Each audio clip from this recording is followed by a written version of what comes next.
This is Oft Off Topic, a show where two men with the attention spans of a squirrel try and fail to stay on topic with today's subject. Where will their oral meanderings take us? Well, stick around and listen, because today's Oft Off Topic is the second half of our Great Antonio series.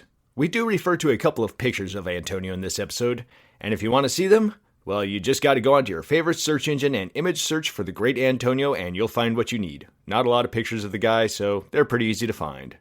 We now take you to Japan, where Antonio is about to have his life change forever. We go back over to Japan for a hot moment, and over there's a man named Antonio Inoki. He was a protege of Rikidozan and the man who started New Japan Pro Wrestling. This is also the guy who famously had a fighting match with Muhammad Ali, where he just crab walked around the ring and just started kicking Muhammad Ali in the legs.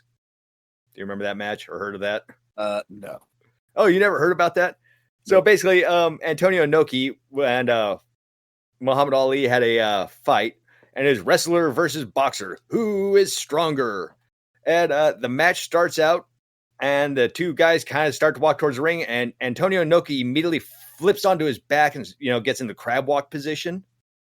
He immediately just crab walks over to Muhammad Ali and just, while staying in the crab walk position, just starts kicking the crap out of Muhammad Ali's knees and legs. And because the dude's on the ground, Muhammad Ali can't really punch the dude very easily. So basically, you got Muhammad Ali kind of just like skipping around the ring with Antonio Inoki crab walking after him, kicking him repeatedly for like 4 rounds. It is a very bizarre thing to see. I would be so pissed. Yeah, they brought up to Muhammad Ali, like, were you pissed about this? He's like, man, I was just thinking about all the stuff I'm going to spend this money on that I made in this match. Yeah, sure. You know what? Fair enough. Yeah. It's like, I mean, if that's the way you're going to look at it, totally. I mean, that's... Yeah, and that's a very Muhammad Ali thing to say, too, because, I'm pretty sure he was just there for the money then. Yep. If you ever want to beat a boxer, I guess you just crab walk over there and just start kicking the crap out of him. What was it like that? What actor was it? Of course, me and names. He was in Jaws 3. Michael Caine. Michael Caine. There we go. Yeah, Michael Caine. Yeah, Michael Caine. Michael Caine played. I think it was in Jaws. Was it Jaws 3? Jaws 4. It was Jaws: The Revenge. He was in that, and first of all, he's never seen the movie. And when asked about it, he goes, "It bought me my house." Yeah, he goes, I've heard it's terrible. It bought me a house, but yeah. Jaws: The Revenge is a 1.5 star on IMDb. So, yeah, I have heard that thing was awful. So Antonio Inoki he's one of the most popular guys in Japan right now, but he wants to bolster his image even more, and he wants to do the unstoppable invader story arc that he remembered Rikidozan and the Great Antonio doing, and he remembers how well that did for Rikidozan, so he wants to recreate this. Also, Antonio Inoki is the protege of Rikidozan, was actually trained by him. So plans were set in motion to recreate the encounter, complete with having Antonio, the Great Antonio, pull buses through town and dominate people in 5-on-1 matches. With or without the consent. Yeah. But your boss calls you in for like a meeting at work or something. It's like you and 5 other dudes sitting in a room, be like, why are we here for this meeting? Oh, no, you're fighting this dude. Have fun. Great Antonio just pops in. Oh my God. So the Great Antonio just does a whole little hype up thing again. He's pulling buses. He's wrestling a ton of people, showing off his strength. However, it should be noted at this point, Great Antonio is not quite what he used to be. The years of poutine and Labatt's Elf in Canada has made him much more rotund and a little more out of shape. If you look at the pictures where he's like big and slovenly, that's kind of where he is at now. Not exactly in great shape and not as intimidating. Let's see. There's one with him standing there like Gandalf, and there's the other one where he's like, looks like on a park bench or like maybe at the airport. Yeah, that's actually one of the last photos of him alive. Photo at the airport. What is up with that stick? It looks like, he has the same stick when he's standing there. Like, does it go around his back or his neck or something? We'll talk about that in a moment, actually. Yeah. Okay, yeah. We'll get to that. So, yeah, Great Antonio, not as great of shape as he once was, but that said, this dude is in his 50s at this point, and he's still pulling buses through Tokyo. That's impressive. You can actually watch a video of him, too. He pulled 4 buses in Tokyo. These ones, I don't believe, are full of people. Well, then he's a weak-ass piece of shit. Yeah, right.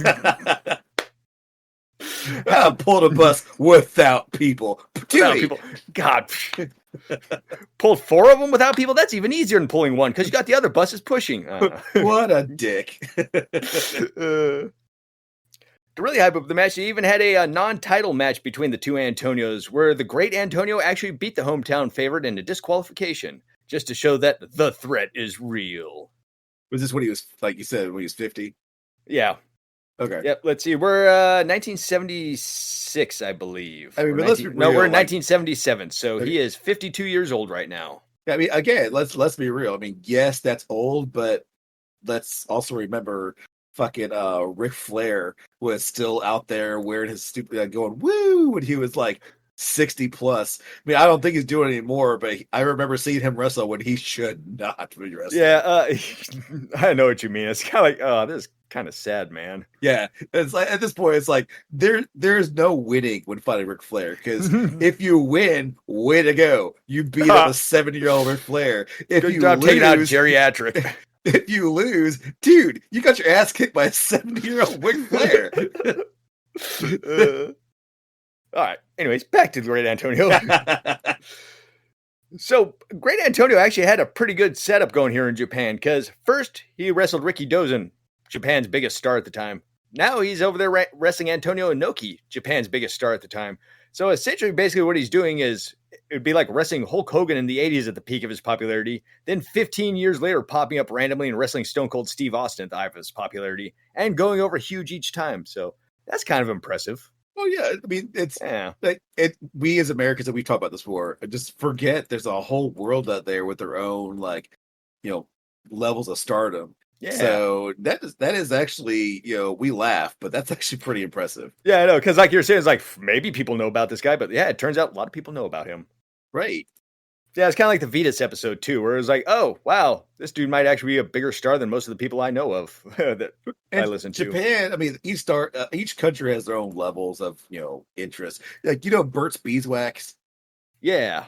There was actually a documentary on him. Apparently, I think he's dead now, but the guy who played Burt, like, he is huge in Japan. He actually would go to Japan. Like, there would be a crowd that greet him as he came off the airplane, and he, it's just, why? Did not know that. That's kind of neat. Yeah. I mean, if he really his story is, it kind of sucks. He apparently cheated on his wife, and so she just took him to the cleaners. Like, she took his entire. He lost all of it because of a spiteful woman. Let's be real. But this guy also didn't need it. I mean, even when he had money, he lived in a bus in the middle of a field, willingly. He wasn't like he was destitute. He's like, I'm gonna live out here, just live off the land, and he grew bees. And in order to make sure it was the most green house he ever lived in, he probably had it pulled place to place by a big Eastern European man, right? Exactly. I mean, well, I would. Fuck it. I don't use gas here. I use manpower. Here's $50. Pull me to the store. He's only allowed to pull me from his beard. He once offered me a pull from his nutsack. I was tempted, but was like, no, beard only, hair only. He offered me a pull from his nutsack. Sounds like a weird. And brings some weird images to my mind. So, unfortunately, some of the same problems from the Ricky Dozen tour reared their ugly head with the Great Antonio. He began demanding more of this, more of that, more money, more fame, more everything. When will they learn? And basically, yeah, he was fully believing right now that, again, he was the main draw here, not Antonio Inoki.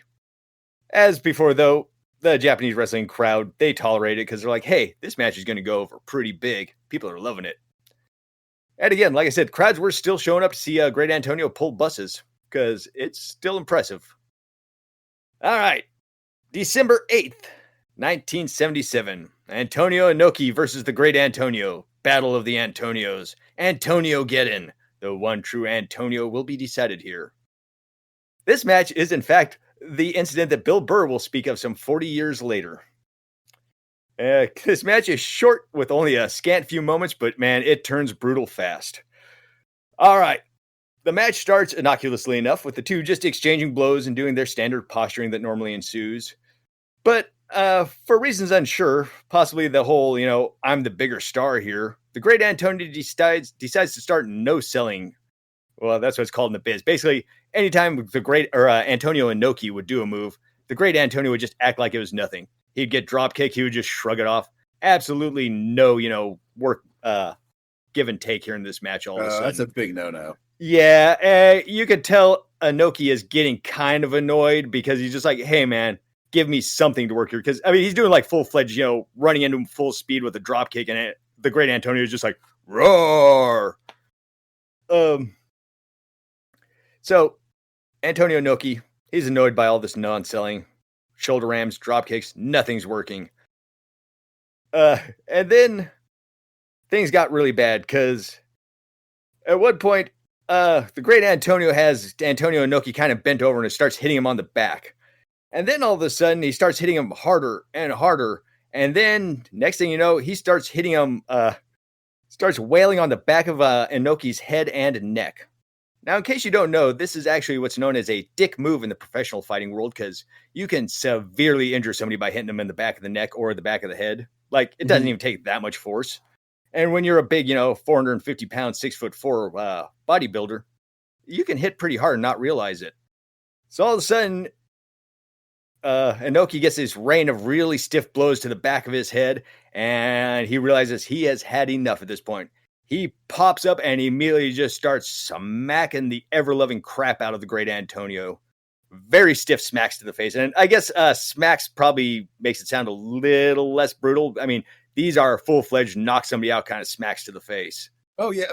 Once upon a time, I would have that doesn't sound bad, but I have been graced with little YouTube short / TikTok clips of the slapping, the slap Olympics or whatever. Yep. I don't know what it is. And good Lord. My favorite to this day is it's like this little skinny olive oil looking motherfucker. He slapping this Bruno dude, and he just slapped the crap out of him. And it's like, of course, nothing happened. And then that, basically this giant thumb of a man just takes his fucking head off. It is amazing his head to go flying across the fucking stadium.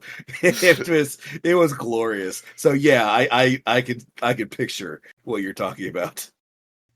Yeah, and you can actually see the ref at this moment. As soon as Inoki pops up and starts smacking the hell out of the great Antonio, you'd see the ref get this look on his face like, oh, I may have just lost control of everything here.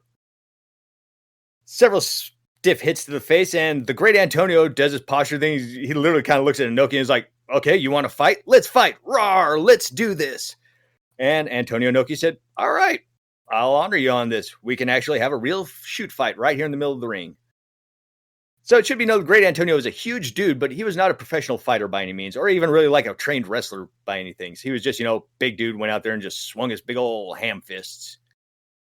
Inoki, on the other hand, was an actual professional wrestler and a trained professional fighter, even trained by wrestling legend Karl Gotch, who is known in Japan as the god of wrestling because he was so influential on wrestling style there.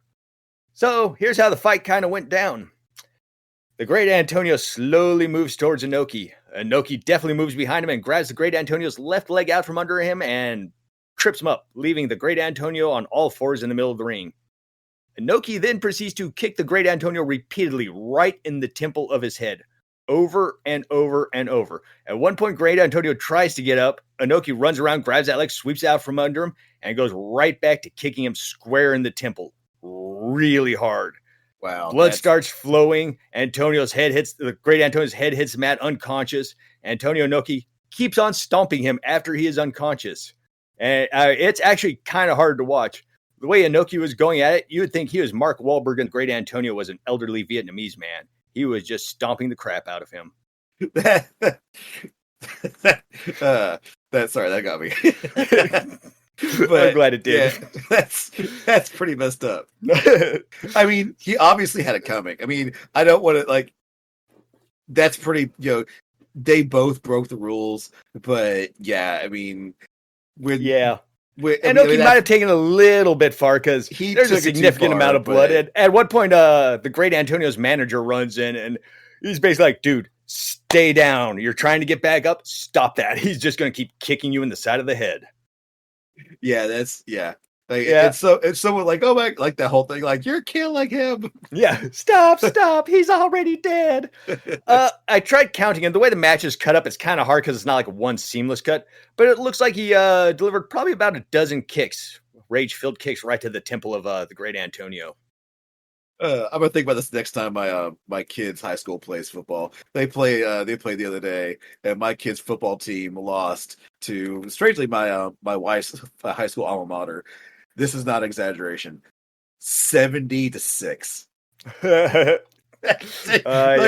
Like the first thing I was like, stop. He's already dead. Now going forward, I'm gonna think of this. Stop. He's already dead. Stop kicking him in the temple. Yeah, them high school games, they can get some wacky scores sometimes. Especially when you see like the one team pull up and it's like, wow, every player of theirs is over 6 foot, and then you look at your own team, you're like, Yeah, I never really cared about my own high school football. I just didn't. Yeah, I don't care. But my daughter actually kind of cares. So she heard about that. She's like, "Oh, that's painful." I'm like, yeah, well, what are you gonna do? Miami Dolphins scored 70 points yesterday. Actually, second highest score, or tied for the third highest score ever in a game, I believe. I've been getting clips of that. Like, I don't care about football, but they're using anime memes, so I like anime. And there's these anime memes where, or cartoon memes. The one actually made me laugh. You know that clip from Family? No, the Family Guy, American Dad, where the alien walks up. Stan walks in. He's like, "Take that, sir," and then the Stan beats the shit out of him. You seen that meme at all? I don't think so. Okay, but I might send you that. But again, I don't really care about football, but I've heard about the shellacking of the 70 to whatever. So this incident, this match, this is what ended the great Antonio's wrestling career. His attitude and unwillingness to work with people just wasn't worth the potential draw he could be. And also the writing was on the wall too. I mean, he was old and out of shape and still strong as hell. But yeah, he kind of looked like he was one of those guys that he'd probably sweat when he ate if he was like I know very vigorously eating. Yeah. Yep. Inoki would later in life be elected to Japan's House of Councilors in 1989 and met with foreign dignitaries like Saddam Hussein and Fidel Castro. Then in 1990, he converted to Islam and changed his name to Muhammad Hussein Inoki. There's a follow-up on him. Back to the great Antonio. When it was all said and done, during Antonio's wrestling career, he wrestled in nearly 200 matches. That's pretty impressive. Yeah, that is pretty impressive. And while his wrestling career was over, his career as an oddball local celebrity was not. He continued to do strongman exhibitions on local variety shows and talk shows and doing his whole singing act. And then, in 1980s, he even got some acting in. 1982, the French-Canadian prehistoric adventure movie, The Quest for Fire, had our boy Antonio in it. He plays a massive caveman from the Kazam tribe. He also gets killed in it. He's only in it for a brief moment. Remember that movie, Quest for Fire? No, I don't think anybody does. There's like one scene in it, if I recall, that's spoofed a lot, but I'm not positive on it. Yeah, it's basically about cavemen. One tribe has the power of fire, and then another one steals it, so they gotta go back and get it back. And yeah, I think it's kind of famous too because it's all done like grunts and moans and caveman speak. No actual dialogue, really. Oh, like that Phineas and Ferb episode. Sure. There was an episode of Phineas and Ferb where they did a caveman, and they literally did the entire thing in caveman speak. So, yeah, and they explained it away. It was actually it may have been because they explained it away. They actually interjected like a little, the creators talking about how they're like whatever. It's great. Phineas and Ferb's awesome. You should watch it. What is it? Quest for Fire. The Quest for Fire. Yes. Holy cat! Ron Perlman's in it. That makes sense because he's kind of caveman looking. Yep. Quest for Fire. I have never heard of this. Oh wow, Ray Don Chong's in it too. That's Tommy Chong's daughter. Okay. Yeah, she was wasn't she the female? Yep, she was a commando. That's the first thing I like. Hey, she's commando. Yep, she was in. Okay, we're done. We're done with IMDb. Let's go. A Commando was a movie. Speaking of strongmen. Yes, indeed. He lied. Anyway.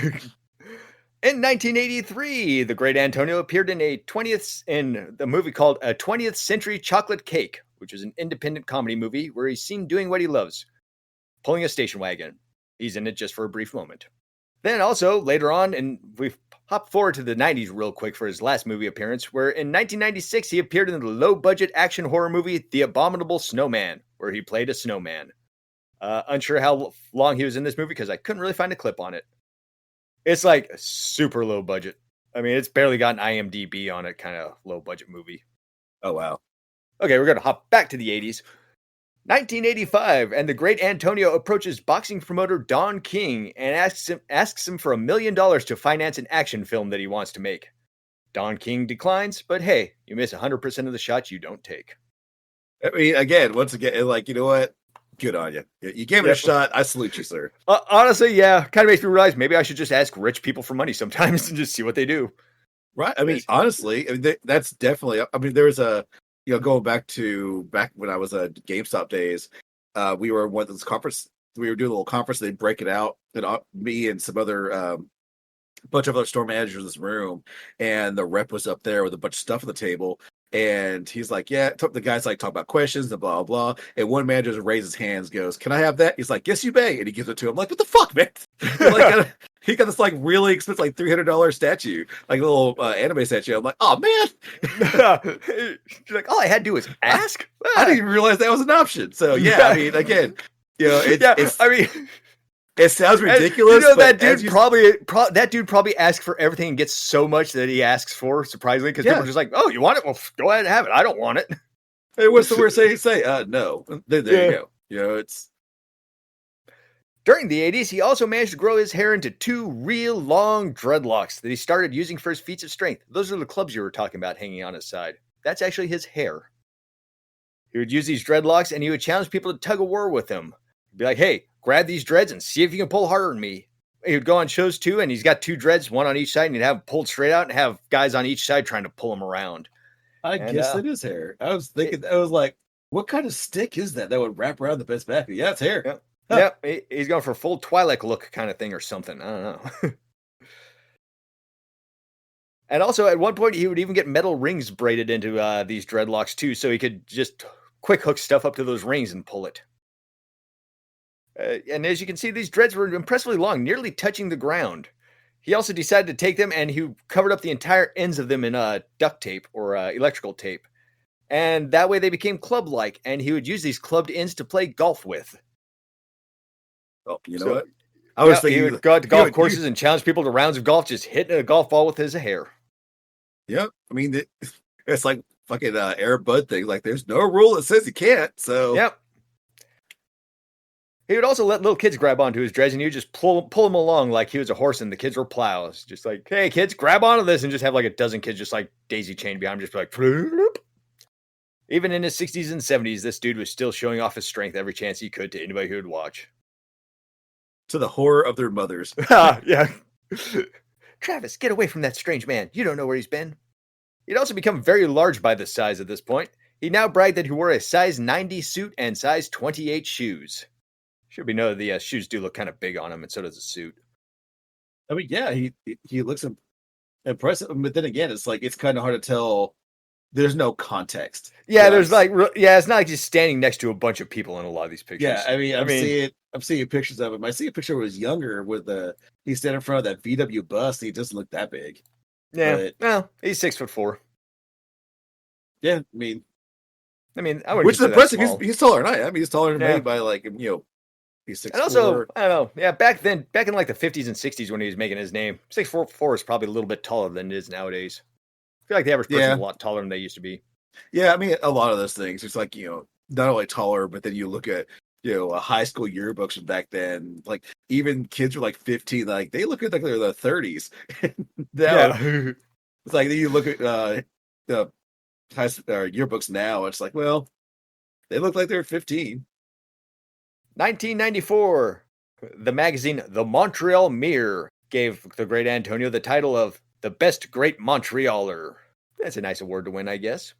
So, sometimes in the 80s or 90s, I couldn't figure out when, his wife apparently left him. And after that happened, he kind of started to go on a downhill slide, going into disheveled poverty. He began living in a tiny little one-bedroom apartment by himself and made side income by selling photo montages that he made himself for $5 to $8 a pop. Apparently, over the decades, he held on to nearly every article that he could ever find in a newspaper for him. Mhm. And he would take these and cut them up into little, like, almost like ransom note looking photo montages and then make photocopies of them. And he would just carry around this giant bag just full of those. And if you ever came over like, hey, great Antonio, he would immediately try to sell you one. Like, you want to buy this? And if you bought one, oftentimes he would like literally just reach right in that bag, grab out another and try to sell you another one right away. Sometimes often the same exact one he just tried to sell you. Well, You can actually find a lot of stories about him doing this on Reddit and places like that in wrestling forums, because this guy made it all the way up until 2000. So you actually get to see some like internet interactions with him and such, which is kind of neat. If you look at the photos too, you can actually see one of these little photo montages that he did. yeah, I was just looking at him. Yep. All the words cut out and everything. And yeah, honestly, they're kind of neat in a way. They are kind of neat. I mean, there's really no like rhyme or reason. I mean, Apparently also he was like borderline illiterate. Like, even if you asked him to sign stuff, he did it in big block letters, which they say he was borderline illiterate, but I don't know. He's putting together these photo montages fairly well. Well, but you figure, I mean, with these, it's just like he doesn't need to read them. He just needs, Yeah, true. you know, Recognize words. yeah, like it's recognizing shapes. Yeah. That's like a lot of times when you see some like lower quality, and there's not necessarily lower quality, but like animation on a budget, they'll send out their stuff to Korea, and then, they'll have Koreans do like the betweens. And a lot of times, if you see them writing like English words on signs and stuff, sometimes it doesn't look quite right. It's definitely an English word, but it's clearly drawn by someone who has no fucking clue what it meant. I've also noticed too, sometimes they'll flip books the wrong way because they read the opposite direction. Yeah. Yeah, I don't know if you ever noticed that before. Every so often, yeah. Yeah, it's not like a super common thing, but every once in a while, like, I remember in DuckTales at one point, Scrooge McDuck was flipping a book backwards while reading it. And it's like, Oh, that's funny. Yeah, then I learned later on, it's like, oh yeah, sometimes in Korean animation, they don't, put two and two together and whatever. I mean, yeah, because I mean, it's basically the ditch digging of art. It's just like, it's where The Simpsons is made, isn't it? Korea? Yep. Yep. And every so often they'll reference like, oh, the horrible conditions of the people that work at Simpsons, but they don't do anything to fix it. Yeah, they haven't done anything about it. So. Right? Yep. Late 1990s, and Tiger Woods has burst onto the golfing scene, and the great Antonio is right there to challenge him to a golfing match. Antonio gets to use his hair, and Tiger gets to use his clubs. Winner gets $100 million.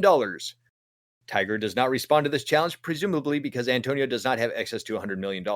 But hey, you miss 100% of the shots you don't take. Man, this guy, you know what? I have bad respect for him. Honestly, it's kind of a confidence builder. It's like, hey, man, just shoot your shots. What's the worst that's going to happen? They're going to say no. I mean, that's one thing about me is like I keep on putting these restrictions. Like, oh, I'm not going to do that. I don't have X, Y, and Z. But this guy's like, fuck it, man. Yep. And then all of a sudden you start realizing that's never stopped people before not having X, Y, and Z. Right. Around this time in the late 90s, we also get the last appearance of Antonio on television. He's part of a local Montreal prank show. Unsuspecting people go into a telephone booth, and as soon as they use it, a mountain of a man with his back to them comes and blocks them from leaving the phone booth. At first, people are annoyed at the dude blocking the booth, until he turns around and shows himself to be the great Antonio, and suddenly the prankies are all smiles and laughs because, hey, who doesn't love Antonio?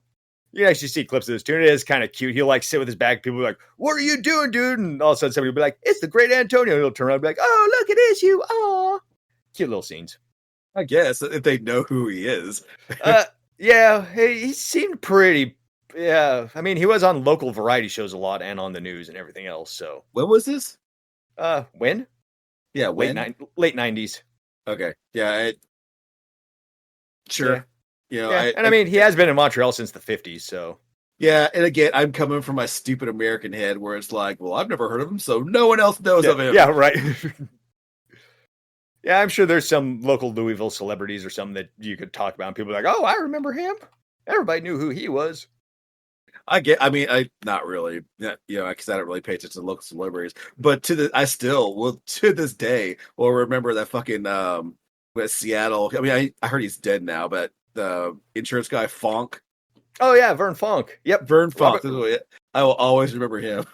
His name was Robert Thalicki III. I met him once. Oh yeah. Yep. Got an insurance quote from somebody in his office. Nice guy though. Oh, I mean, okay, I'm not gonna say he seemed like it because everyone has their yeah, right. I mean, you never know. He could have had a basement full of dead puppies. That right, I was just about to say something like that. You're like, yeah. I'm sure when in private, he's like, I love the the tears of children, the taste of their blood. The So, crunching of bone and sinew. oh yeah. Also, around this time, he gave an interview about his strength exploits over his life. And he told the interviewer that recently he went to donate blood and they couldn't accept his blood. Why? Because the doctor said that his blood was not of this world. They said his blood was too strong to be from this world and that he obviously had the blood of an extraterrestrial. Okay, Charlie Sheen, back off. Yeah. Right. I mean, maybe he went to donate blood and they were just like, you've got herpes or something, we can't do it. And he just was like, I don't understand those words. I don't know what this hepatitis is. So he just came up with something. He's hepatitis, like Mr. Birds. That sounds alien. Mr. Birds. Yeah, like you have all the diseases. So yeah, whether or not Antonio actually believed he had extraterrestrial blood or if he was just being a showman, we don't know. Because this dude was a hype machine for himself. yeah, who else would do it? Yeah, right. We are now in the early 2000s, and the great Antonio now basically just visits the local donut shop, grocery store, and sits out, on the benches outside of that and the local bus station, hoping for a fan to come by and buy one of his photo montages, or even just hang out and talk to him, because he is old and lonely at this point. Again, you can actually find a lot of people on Reddit and wrestling forums talking about how they'd encounter him at this day, and you'd walk up and be like, hey, it's great Antonio, and he'd get really excited and like run up and give you a big old hug, and maybe even like pick you up and toss you around if you felt like it. Which, it's nice that he's friendly and all that, but as people will very obviously point out when they met him around this period, his hygiene wasn't very good at this point, to the point where That's the first thing I thought of. Shower. Like, yeah. And apparently he was one of those, like, when he came up to you could taste him before you could smell him almost kind of deal. And this was kind of unfortunate because he was lonely and people started avoiding him because he smelled so bad. So that just kind of spiraled the loneliest more, probably led to him be more depressed and not shower. That's easily fixable. Like, I feel bad for him, but I mean, he wasn't homeless, correct? Nope. He lived in a tiny little 1-bedroom apartment. Yeah, that theoretically had a shower, and I mean, I know he's not making a ton of money, but soap's cheap, so. But also, I mean, once you just kind of get into that weird depressed funk, you probably don't even think about showering anymore. Fair, or cleaning. I mean, and plus, he had those giant dreadlocks, Yeah, and those probably kind of had tendency to stink, I would think. Yeah, I mean, so I get it, but I will say this, of whatever he was doing, he never got a 9 to 5. Yeah. He lived on his own terms. Oh, remember back in our John Waters story, how if you wanted to get a message to Waters, you sent it to a bookstore? Yeah. That's kind of how you did Great Antonio if you wanted to get a hold of him. You went to a Dunkin' Donuts and you left a message there, and in the next couple of days, he'd probably show up and get it, because he pretty much would just like show up to that store and just be like, hi, everybody, every day or every other day, and then go about his merry little way on his route. September 7th, 2003, Antonio shuffles down to the Dunkin' Donuts and gets his coffee and acquires his messages. He then goes to the grocery store he frequents, purchases a lottery ticket, and sits at his favorite bench where he hopes to sell some more memorabilia to the locals. He looks at his lotto ticket and thinks to himself, is this the day the great Antonio strikes it big? It is not. He passes away on that bench right then and there from a heart attack, peacefully at the age of 77. Store employees came out, found him dead there, called the paramedics to come get him. Took 9 people to move his body. He died single with no children or any next of kin. Like how we assume he died peacefully. It's like he died screaming in terror. Well, he was in front of a store in public, so I would assume. Yeah, I guess. Because or it's like that people just wanted to cover it up. All his muscles locked up. He couldn't scream. He like tried to scream for somebody, please, dear God, come find me, and no one. Like people passing by. He's like, ah. Being as he had no money and no relations, there was no money for a proper burial for him. However, once word got out, charities came out, raised up a bunch of money, and the locals were able to get up enough money to give him a proper burial. Mike Boone, a Montreal reporter, wrote that Montrealers flocked to the visitation at his funeral. And he said, in addition to television crews, there were goth girls, muscle boys, and sentimental seniors here in attendance. Sounds like he had an interesting little collection of people show up. Yeah. After his death, discovered among his belongings was clippings from various celebrities, including letters from the office of Bill Clinton, old photos of the great Antonio, along with people like Pierre Trudeau, Liza Minnelli, Lee Majors, Sophia Loren, and Johnny Carson. As I said before, he was on the Johnny Carson show a few times. A few In times? 2000, A few times? Johnny Carson? Yeah, I believe so. I think he was in there in the 70s and the 80s a couple of times. I mean, that makes sense. I mean, I don't know why I was like, I was shocked as I was. Because, I mean, that's the thing. Like, you think Johnny Carson, like, oh, yeah, the height or whatever. Like, that motherfucker had, 100, 200 shows per year. I, yeah, they're not all like, the most, he had to have, I'm not necessarily saying this guy's a nobody, but come on, You just really want to cut down the Great Antonio just because you haven't heard of him. Not trying to cut down the Great You're like, Antonio. hey man, I know all of Montreal loves him and Japan loves him and Canada loves him, but damn it, I haven't heard of this man. So obviously there's something wrong with these countries. So fuck that guy, and everybody knew him. This Great Antonio can get on a bus with Vitas and just fuck off to rural China somewhere. Purely because I have not heard of him. Yeah. In 2004, sculptor Armand Vianacourt donated a statue in the memory of the Great Antonio to the city of Montreal, suggesting that it be erected in Bobine Park in Rosemont, where the Great Antonio lived for many years. The city of Montreal said, thanks, but no, we don't want the statue of what we consider a vagrant in our parks. Yeah. The populace loved him, but I guess the higher-ups in the city were just kind of like, he was just kind of more of a vagrant in our minds. Or maybe the actual statue just sucked. I mean, it could be that too. It could have just been horribly ugly, and they're like, Or it's made of meat and chocolate. They're like, no. 2008, the Quebecian group Me Alou recorded a song in homage to the Great Antonio on their album La Ligne Orange, as well as they put on a recording of the Great Antonio singing at the very end as a bonus track. And yeah, you can actually find that album, and he sings pretty good. He really does. In 2014, Alice Gravel wrote and illustrated a children's book about the Great Antonio. It's standard kids book. It's kind of cute. Shows him pulling buses with his hair and bending steel poles with his hands and carrying logs. And I do not believe they left in the area where he got almost kicked to death by a pro wrestler.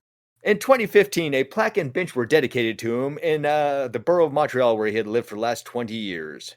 And that bench is now dedicated to the Great Antonio and is known as the Antonio Bench. Yay. Also that year, the American Folk Art Museum presented the Great Antonio's works, his little photo montages in their museum, and those were the first institutional presentations of Antonio's works. So, the Great Antonio's works are actually in a folk art museum somewhere. Oh, yeah. Also, his personal papers are also in the McCord Stewart Museum. He's in 2 museums. I should have read further down the list before I started talking on that one. Ha-ha! And we're pretty much at the end of it. But right now, I would like to leave you with some final words regarding our subject tonight. These words came from Antonio's landlords in an interview she gave columnist Josh Freed. And these are the kind words that we could all be hoped to remember by later in life. The landlord said, Antonio was a nice boy, but so big. Every time he sits on the toilet, bang, toilet breaks. My son fixes and fixes, but always the same. Boom, toilet breaks again. There you go. Final words to remember the Great Antonio from. What do you have to say about this really famous tenant you have? He broke my toilet a lot. He broke my toilet. I've always sent my kid up there to fix it, but boom, toilet just breaks again. Meanwhile, in the afterlife, he's like, no mentions of all the times I helped you out. All those times, right. Your son's car broke down once, and I pushed out. Right. I pulled your son to work in his car weeks on end. I remember the upstairs neighbors got a new piano. I carried it up there for you. Not a word about that. Just I broke. Just the fact I broke the toilet. Like, you guys are dicks. So that's all for today's episode. Nate, what did you learn today? I learned about this great strongman who apparently broke his toilet a lot. He broke his toilet a lot. The bane of landlords ever: large people breaking toilets. Eventually they would have gotten like a heavy duty toilet to save themselves time and money, because they do have toilets for big and tall people kind of thing. Yeah, I mean, I'm glad I heard about this guy. It's just, it is. You just hate the fact you're just now learning about him. Well, so much of your life is missing now. It's also kind of a shame. Like, I mean, I guess he wasn't that big, but onto the Giant, Giant had a same kind of, he went to wrestling more than just strongman. Yeah, but I don't know. It seems like, you know what? He lived his full life. He didn't. He never got stuck in an office. He was never greeting people that came in or upselling someone to buy some fucking magazine. I mean, he was, he lived his life. Yep. Eastern European farm boy who just happened to be extremely strong and liked to tell tall stories. Yeah, I mean, you know what? We're still talking about him. We are still talking about him. That's more than can be said. The majority of the people living, in the past and now, there's still, he might not be super famous, but here we are, still talking about him. Yeah, best part too, when doing the research and writing the script, I realized that this is the most comprehensive thing done on the guy. Almost everything that I've read about him either concentrates just on like the strongman part or just the wrestling part or just like what happened at the end of his life. None of them really bring it all together. So that's kind of neat on this. Right. So if you listen to this, you would know more about this guy than most other. Yep. Probably even more than the great Antonio knew about himself towards the end of his life. Right. All right. So there we go. That's the end of this Oft Off Topic. Next episode is going to be, we're going to finish with the Ahsoka series, which I still need to watch those episodes. This is where the ending jingle goes. This is where the ending jingle goes. I don't know if we need one. I don't know if we'll get one. But if we do, then here is where it goes.